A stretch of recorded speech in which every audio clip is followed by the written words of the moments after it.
नमस्कार. आज आपण ऐकणार आहोत अनुराधा आंधळे पालवे लिखित कथा तुझी चौकट.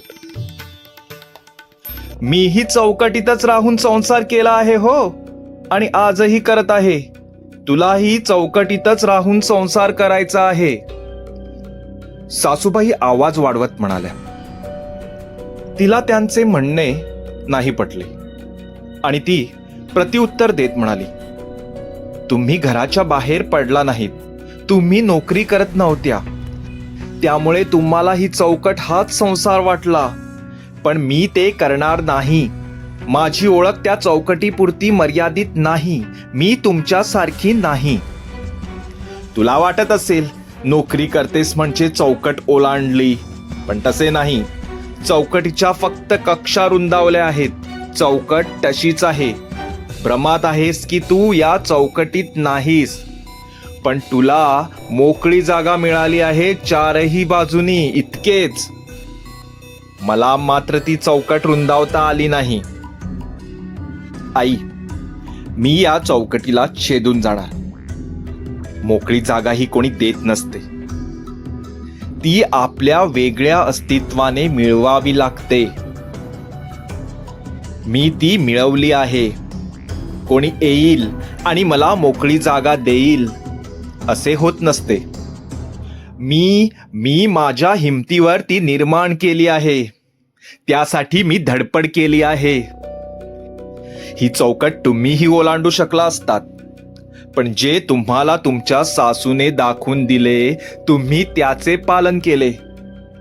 संसार सार अंगीकारला, आणि तुमच्या सासूने जे तुम्हाला सांगितले तेच तुम्ही मला सांगत आहात. पण मला काय करायचे आहे हे मी या चौकटीच्या आत येतानाच ठरवले होते. ही चौकट आत जाऊन कशी छेदायची, तिला कोणते हत्यार लागणार आहे हे मी सोबत घेऊन आले आहे. म्हणजे मी मला बांधून ठेवणाऱ्या या चौकटीला बाहेरून नाही तर आत राहून तोडणार आहे. तुमची मदत मिळणार नाही हेही माहीत आहे, आणि तुम्ही ती चौकट आतून बांधत गेल्या, अरुंद करत गेल्या. मी मात्र ती पुढे पुढे पोखरत जाणार, तिच्या कक्षा रुंदावत जाणार. इकडे सासूबाईला आता पूर्ण खात्री पटली होती की माझी नवीन आलेली सून या जुनाट चौकटीला नक्कीच मोडणार. जे मनापासून देवाला मागितले होते तेच ती करणार. मला फक्त तिचे विचार जाणून घ्यायचे होते. ती काय विचार करते हे समजून घ्यायचे होते. खरंच आज मी तृप्त झाले तिचे विचार ऐकून. देव तिला अशीच हिंमत देव. मला तुझे म्हणणे अगदी पटले राधिका. मी तर ही चौकट केव्हाच मोडून टाकली होती, पण मी तुझी जी परीक्षा घेतली त्यात तू मला जिंकले. माझ्या लेखी सून म्हणजे चौकटीत न मावणारी व्यक्ती असावी असे सतत वाटत होते. तिने आपल्या कर्तृत्वाचा स्वाभिमान बाळगावा. तिचे जग तिने निर्माण करावे. स्वतःच्या नजरेतून जग पहावे. ते पाहताना इतरांनाही दाखवावे. त्यात कुठली चौकट आडवी येऊ नये. मला अभिमान वाटावी अशीच तू आहेस बघ. मी तर चौकटीत खुश राहिले, पण तू मात्र तशी राहू नकोस. एकाच चौकटीत राहशील, ती म्हणजे नवऱ्याच्या प्रेमाच्या चौकटीत, आणि त्यालाही ठेवशील.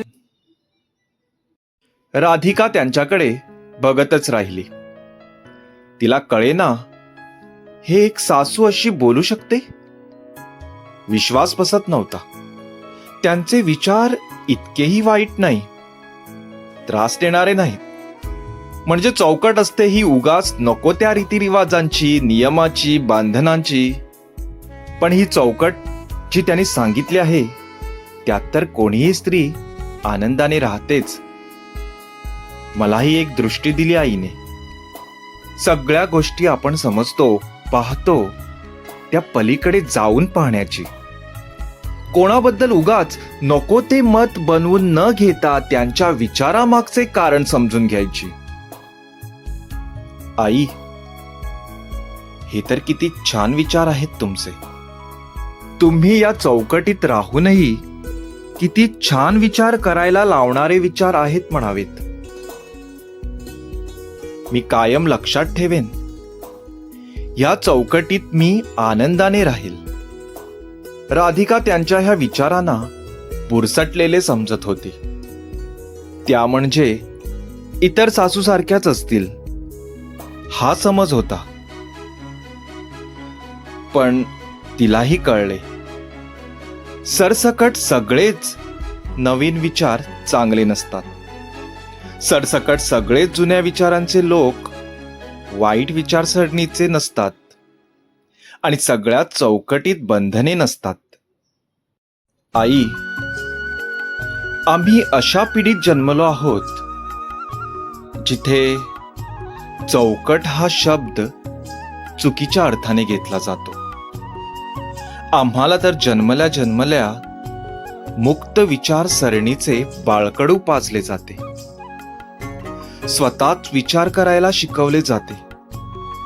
त्यात असे काही आपल्या स्वातंत्र्यावर घाला घालणारे शब्द ऐकतात ते बरोबर की चूक हे पडताळून न बघता सरळ तलवार काढून वार करून मोकळे होतो. शिक्षणाचे फायदे आहेत, पण सारंसार विचार कसे करायचे हे समजलेच नाही, शिकवलेच नाही. त्यात तुम्ही तर माझी सासू म्हटले की अडचण किंवा विरोधक असे समजून आले होते मी. त्यात तुमचे विचार मला बंधनात अडकवणारे असतील असेच वाटले. पण मला माफ करा आई, मी चुकले. इतक्या पटकन रिॲक्ट व्हायला नको होते मी. मला माहित आहे, मुली शिकलेल्या असतात आणि त्यांना बंधन नको असते, त्यात अडकायचे नसते. म्हणूनच तुला जपून बोलत होते. बाकी मी तुझ्या विचारांशी जुळते घेईल की नाही हे आपले नाते ठरवेन. पण मला आवडेन तुझ्याही चौकटीत यायला, सामावून घ्यायला. तर तुम्ही ऐकत होता अनुराधा आंधळे पालवे लिखित कथा तुझी चौकट. तुम्हाला ही कथा कशी वाटली हे कॉमेंट बॉक्समध्ये जरूर कळवा. धन्यवाद.